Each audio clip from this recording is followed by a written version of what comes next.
The stars were silent in the dark void of space. But silence, as Ambassador Zix had learned over his 300 years of life, often hid the greatest dangers. His ship was dying around him. Red warning lights flashed across the broken control panels. The smell of burning circuits filled the air. Zix's blue skin had turned pale, and his forearms shook as he tried to reach the communication device. He was the last of the Keepers, an ancient race that had watched the galaxy for thousands of years. The Keepers had seen empires rise and fall. They had witnessed wars that destroyed entire star systems. But nothing had prepared them for what they discovered about the humans. Emergency transmission to all Galaxy Council members. Zix whispered into the recorder. His voice was weak, but his message was urgent. This is Ambassador Zix of the Keeper race. I am dying. But before I die, you must hear this warning. The ship shuddered as another explosion rocked the engine room. Time was running out. Do not attack the humans, Zix continued. Do not make them your enemy. They are not like us. They are not like any race in this galaxy. His mind drifted back to 5 years ago. The Galaxy Council had just discovered Earth, a small blue planet on the edge of the Milky Way. The humans had just learned to travel between stars. They seemed weak, divided, and primitive compared to the great alien civilizations. The Council had sent Zix to study them. Just another young race, they had said. Nothing special about them. But Zix had watched, and what he saw changed everything. The first sign came during the Proxima War. A small human colony was attacked by space pirates from the Razor clan. The pirates were cruel and strong. They had better weapons and more ships. The human colony should have surrendered quickly. Instead, the humans fought back with everything they had. When their ships were destroyed, they fought with mining equipment. When their weapons ran out, they used tools and rocks. When the pirates thought they had won, the humans kept fighting from the shadows. But that was not what scared Zix. What scared him was what happened after the war ended. The pirates had won, taken what they wanted, and left. Most races would lick their wounds and try to forget, but not the humans. The humans remembered everything. They remembered every face, every name, every ship that had attacked them. They spent months learning about the Razor clan. They studied their weapons, their tactics, and their weaknesses. Then quietly the humans began to hunt. One by one, the pirates started disappearing.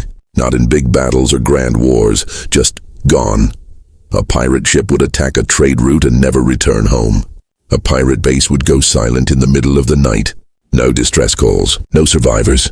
The Razor clan tried to fight back, but how do you fight an enemy you cannot see? The humans did not announce their attacks. They did not demand surrender. They simply hunted, patiently and carefully, until every pirate who had attacked their colony was dead. You see, Zix had reported to the council back then, humans do not fight wars the way we do. When we fight, we want to win quickly and move on. When humans fight, they fight forever. But the council had laughed at his report. Impossible, they had said. No race can sustain that kind of hatred for so long. Zix tried to explain. Other races fought until they won or lost. Then they made peace and forgot. Humans were different. They fought until their enemy no longer existed. They did not forgive. They did not forget. And they never ever stopped hunting. Now, as his ship fell apart around him, Zix knew he had been right. The humans had found him, even though he had done nothing wrong. They had tracked him across half the galaxy because he had been watching them. They did not trust anyone who knew their secrets. Listen to me, Zix spoke into the recorder with his last strength.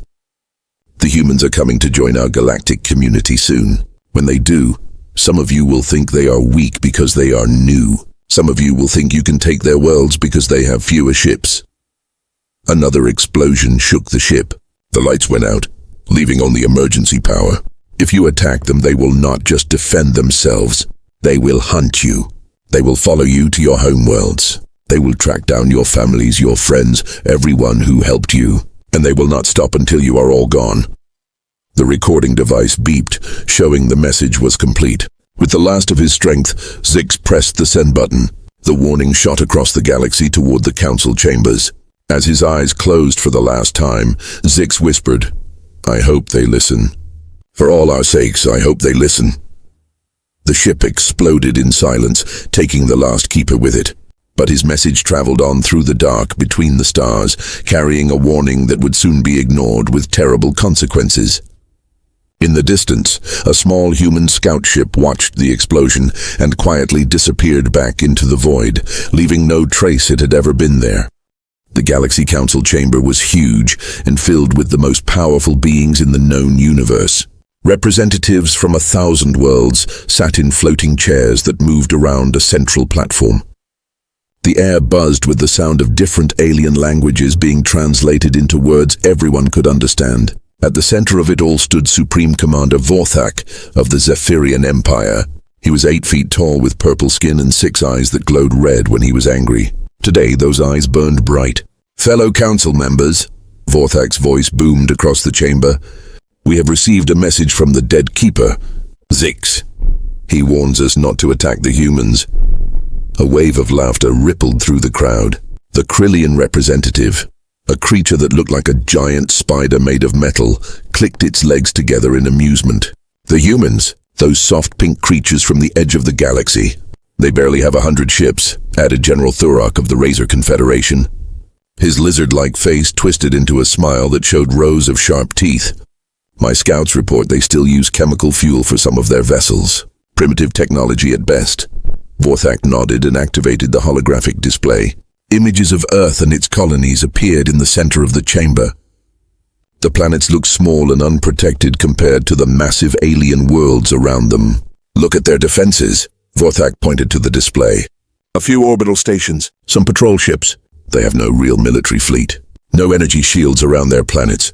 Their weapons are weak projectile systems that fire metal bullets." The council members laughed harder. Admiral Krex of the Void Hunters, a being made of living crystal, spoke up. "My people have been raiding for 10,000 years.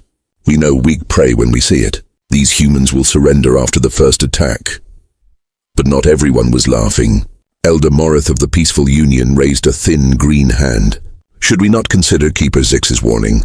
The Keepers have studied every race in the galaxy for thousands of years. They have never been wrong about. The Keepers are extinct." Vorthak interrupted. "They are gone because they were too weak to survive. Just like the humans will be gone soon." Elder Morith tried to speak again, but the crowd shouted him down. The council had made up its mind. Over the next 3 months, the greatest military alliance in galactic history formed. The Zephyrian Empire brought their planet-killer ships.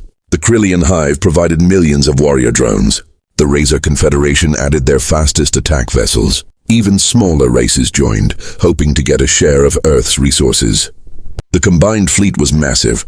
Over 50,000 warships of all sizes gathered at the edge of human space. Some ships were as large as cities, carrying enough firepower to destroy moons.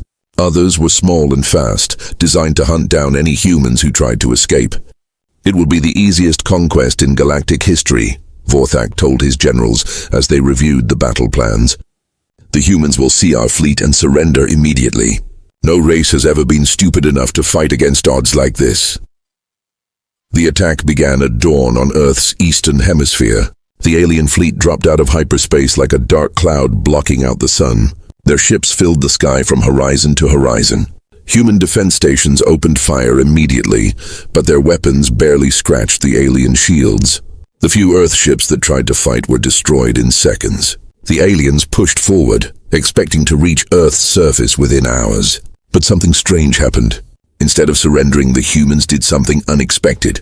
They started evacuating their people to underground bunkers and hidden bases. They moved their important technology and leaders to secret locations. They prepared for a long fight. "Why are they not surrendering?" General Thurok asked as he watched human ships retreating deeper into their own space. "They must see they cannot win." "Maybe they do not understand how outmatched they are," Admiral Krex suggested. "We will destroy a few more ships. Then they will give up." But the humans did not give up. When the aliens destroyed their orbital stations, the humans built new ones in hidden asteroid fields. When their colonies were attacked, the humans evacuated the people and set traps for the alien forces. When their ships were outnumbered, they used hit-and-run tactics instead of direct battles. 3 weeks into the war, Vorthak received reports that confused him. "Sir, the humans are studying our technology. They are taking pieces from our destroyed ships and learning how they work." "Impossible," Vorthak replied. "It takes decades to understand alien technology. They do not have time for that," but the reports kept coming. Humans were not just running away.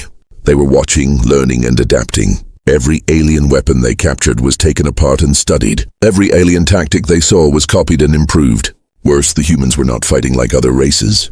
They did not try to protect everything. Instead, they gave up things they could not defend and focused on things they could win. They fought smart, not brave. As Vorthak looked at the latest battle reports, a cold feeling crept into his six hearts. For the first time in his long military career, he wondered if they had made a terrible mistake. In the distance, human ships disappeared into the darkness between stars, carrying with them everything they needed to survive, and to remember who had tried to destroy them.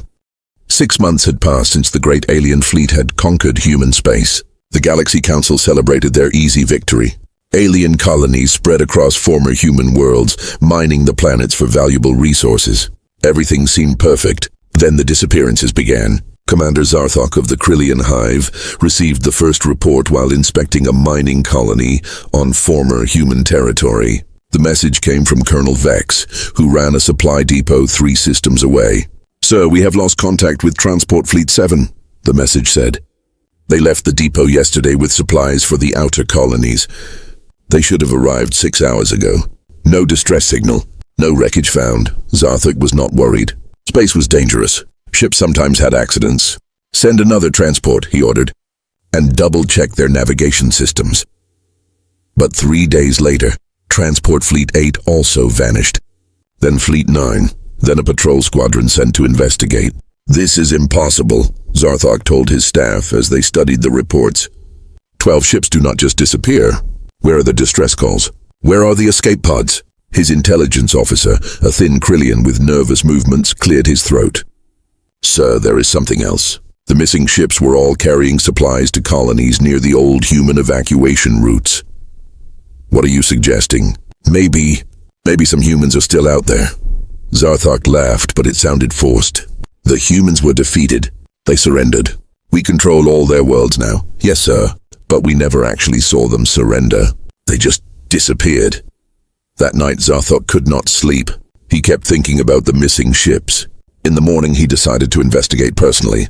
He took his fastest scout ship and followed the route of the lost transports. The first thing he found was debris. Not much, just a few pieces of metal floating in space. But when his ship's computer analyzed the metal, it came from a Krillian transport vessel. "Scan for more wreckage," Zarthok ordered his pilot. They found more debris scattered across several light years. It was as if something had attacked the transports, destroyed them completely, then carefully cleaned up most of the evidence. But who could do such a thing?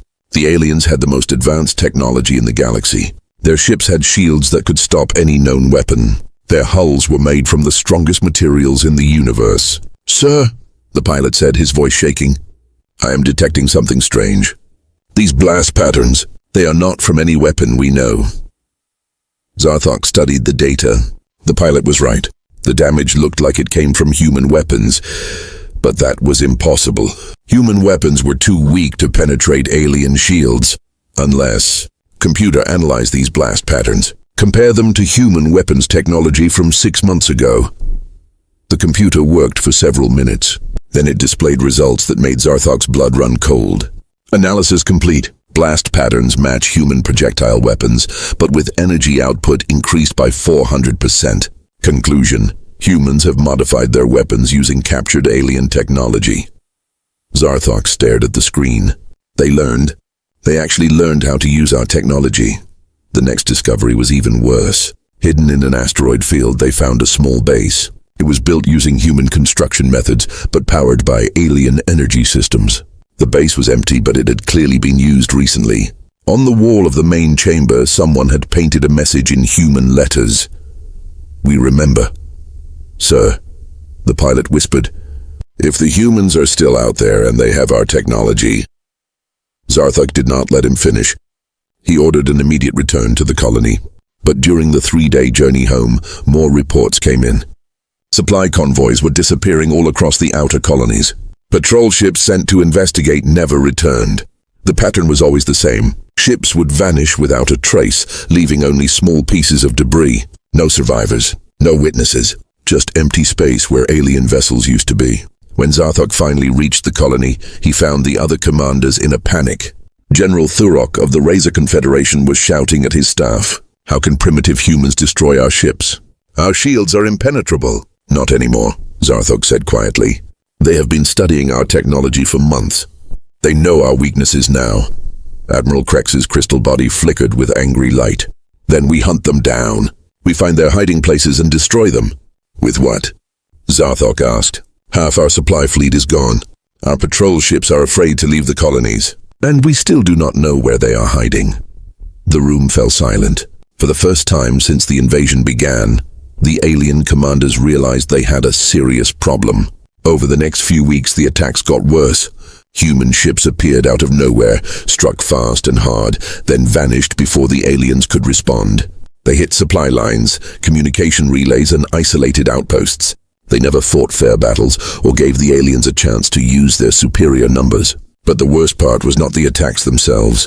It was the messages left behind. Always the same words painted on the walls of destroyed bases. "We remember." The humans had not forgotten. They had not forgiven. And now they were coming for revenge.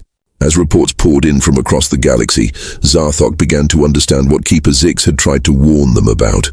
The aliens had not defeated the humans. They had only made them angry. And an angry human, as Zarthok was learning, was the most dangerous creature in the universe. The emergency council meeting was held on Zephyria Prime, the most protected planet in the galaxy. 3 layers of defense stations surrounded the world. The strongest fleet in known space patrolled the system. No enemy had ever come close to this place. Supreme Commander Vorthak looked tired as he addressed the gathered leaders. His 6 eyes had lost their angry glow and now showed something none of them had seen before: fear. "The situation is worse than we thought," Vorthak announced. "The humans are not just attacking our outer colonies anymore. They have penetrated deep into our territory." The holographic display showed a map of the galaxy. Red dots marked human attacks over the past month. The dots formed a pattern that made everyone in the room uncomfortable. The attacks were moving closer and closer to the alien homeworlds. "How is this possible?" demanded General Thurok. "Our intelligence networks cover every star system. How are human ships moving through our space without being detected?" Commander Zarthok stepped forward. He had spent weeks investigating the human attacks, and what he had learned kept him awake at night. "They are using our own ships," he said quietly. "They capture our vessels, repair them, and use them to travel through our space. Our own security systems think they are friendly ships." The council chamber erupted in angry voices. "Impossible," shouted Admiral Krex. "Our ships have security codes that cannot be broken." "The humans broke them," Zarthok replied. "They have been studying our technology for 8 months now. They understand our systems better than some of our own engineers." Elder Morith of the Peaceful Union, who had tried to warn them months ago, spoke up. "How many of our ships have they captured?" Zarthok hesitated. We do not know. Every ship that disappears could be in human hands now. They might have dozens, maybe hundreds. The fear in the room was growing. These were the most powerful beings in the galaxy, leaders who had conquered thousands of worlds. But for the first time in their lives, they felt hunted. "There is something else," Zarthok continued. "The attacks are not random. The humans are specifically targeting the commanders who planned the invasion of Earth. They have lists." He activated a new display. Names appeared, all alien officers who had been involved in the attack on human space. Next to each name was a status: missing, ship destroyed, or found dead. "They are hunting us personally," Zarthok said. "Somehow they know who we are. They know where we live. They know our families." The room fell silent. War was one thing, but this was different. This was personal revenge. "Sir," a nervous aide whispered to Vorthak, "we just received a priority message from the Krillian home system. 3 human ships were detected near the outer planets." Vorthak's blood turned cold. The Krillian home system was supposed to be impossible to reach. It was hidden in a nebula, protected by natural barriers and secret jump routes that only the Krillians knew. "How did they find it?" Vorthak demanded. "We think they followed one of our supply convoys," the aide replied. "They have been tracking our ships back to their home bases." Across the chamber, other leaders were receiving similar reports. Human ships had been spotted near Zephyrian colonies. Strange signals were detected in razor space. Mysterious explosions had damaged supply depots on worlds that were supposed to be secret. The humans were everywhere. "We need to negotiate," Elder Morith said. "Before this gets worse, we need to contact them and arrange a peace treaty." "Peace?" Vorthak laughed, but it sounded hollow. "They do not want peace. They want revenge. Then what do you suggest?" demanded Admiral Krex. "We cannot fight an enemy we cannot find." Before Vorthak could answer, alarms began blaring throughout the chamber. Emergency lights flashed red. A computerized voice announced, "Security breach detected. Unknown ships in system. All defense fleets respond immediately." The leaders rushed to the windows. In the distance, they could see explosions in space as the defense stations engaged unknown targets. But the enemy ships were small and fast, darting between the massive alien vessels like insects. "How many ships?" Vorthak shouted to his communications officer. "Only 12, sir. But they are using advanced stealth technology. Our scanners can barely track them. 12 ships against the entire Zephyrian home fleet. It should have been impossible for such a small force to penetrate this far." But as they watched, one of the defense stations exploded. Then another. The human ships were not trying to invade or conquer. They were sending a message. "Sir," the communications officer called out, "we are receiving a transmission from the lead human ship." "Put it through," Vorthak ordered. The human voice filled the chamber. It was calm, cold, and spoke perfect Zephyrian. "This is Captain Sarah Chen of the Earth Defense Force. We know you are listening, Vorthak. We know where you live. We know where all of you live." The chamber was dead silent. "You came to our worlds. You killed our people. You thought we would surrender and forget." The voice paused. "You were wrong. We do not surrender. We do not forget. And we do not forgive." Another defense station exploded in the distance. "This is just the beginning," Captain Chen continued. "We will hunt every one of you who planned the attack on Earth. We will find your families, your friends, everyone who helped you. And we will not stop until you all pay for what you did." The transmission ended.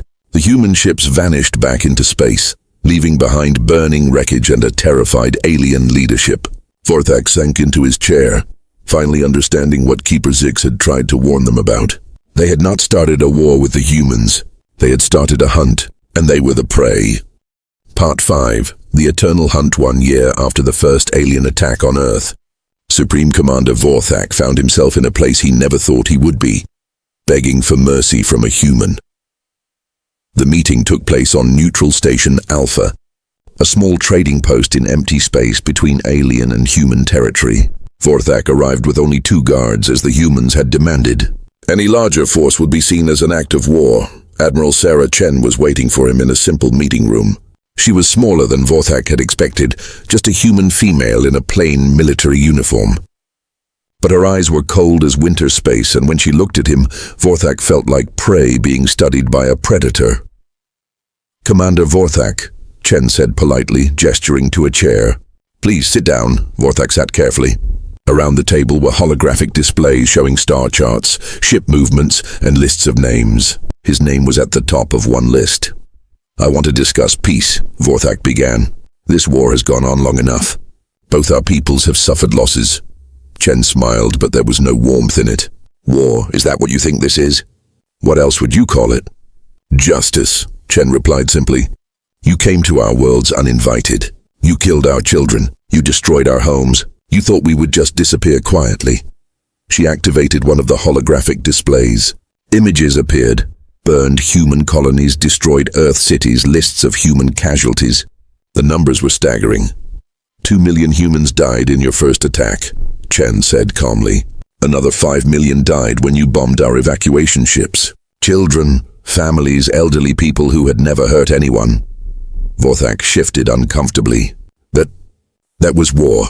Casualties happen in war. Yes, they do, Chen agreed. Which is why we have been very careful about our casualties. She activated another display. This one showed alien losses over the past year. The numbers were much smaller than the human losses, but they were very specific. We have eliminated exactly 847 alien military personnel, Chen said. All of them were directly involved in planning or carrying out attacks on human civilians. We have touched none of your non-military populations. Vorthak stared at the numbers. How do you know who was involved? How do you have such detailed information? Chen's smile grew colder. We have been watching you for a long time, Vorthak. We know everything about your military structure. We know who gave which orders. We know who pressed which buttons. She gestured to another display. Vorthak's heart stopped when he saw it. It was a detailed map of his home planet, showing his family's house, his children's schools, his wife's workplace. We know where your daughter goes to university, Chen continued. We know what time your son leaves for work. We know that your wife visits her mother every Tuesday afternoon. You would not dare harm innocent civilians, Chen interrupted. No, we would not. Unlike you, we do not make war on children and families, but we want you to understand something very important. She leaned forward, her cold eyes locked on his. We know where all of you are. Every alien commander who attacked Earth. Every pilot who bombed our cities. Every admiral who gave orders to kill our people. We have complete files on all of you. Chen activated the largest holographic display. It showed a three-dimensional map of the entire galaxy. Thousands of red dots appeared, scattered across hundreds of star systems. These dots represent the current locations of everyone on our list, Chen explained. We have been tracking you all for months. Some of you went home to your families. Some of you are hiding in remote systems. Some of you think you are safe because you changed your names or your faces. The red dots pulsed slowly, like heartbeats. You are all wrong, Chen said quietly. There is nowhere in this galaxy you can hide from us. We will find you. We will hunt you. And we will make you pay for what you did. Vorthak's voice shook when he spoke. What do you want? Money? Territory? Tribute? Name your price for peace. Chen shook her head. You still do not understand. This is not about money or territory. This is about justice. This is about making sure that what you did to us never happens to anyone else. She stood up and walked to the window, looking out at the stars. The galaxy needs to learn a lesson, she said. They need to understand that there are consequences for attacking innocent people. They need to know that some enemies never stop hunting. Chen turned back to face him. We are going to hunt you forever, Vorthak. Your children will grow up knowing that humans are coming for their father. Your grandchildren will learn to fear the dark between the stars, because that is where we live now. But surely, eventually, you will forgive. No, Chen said firmly. We do not forgive. We do not forget. And we do not stop. She gestured to the star map. Look around you, Vorthak. Do you see those small installations scattered throughout alien space? Those are human outposts. We are not just visiting your territory anymore. We live here now. We are your neighbors, your watchers, your judges. Vorthak realized with growing horror what she was saying. The humans had not just fought back. They had colonized alien space. They had built permanent settlements throughout the galaxy, all dedicated to one purpose. The hunt is eternal, Chen said as she walked toward the door. It will continue long after you and I are dead. Human children will grow up learning the names and faces of their parents' killers. They will continue the hunt across generations, across centuries if necessary. She paused at the door and looked back at him one last time. You wanted to make us disappear, Vorthak. Instead, you made sure we will be everywhere. Forever watching, waiting, hunting, the door closed behind her, leaving Vorthak alone with the holographic displays still showing the thousands of red dots across the galaxy. Each dot was a death sentence waiting to be carried out. In the distance, small human ships moved silently through the dark, carrying their patient hunters to every corner of the galaxy. The aliens had learned too late what Keeper Zix had tried to warn them about. Humans did not just fight wars, they remembered them forever.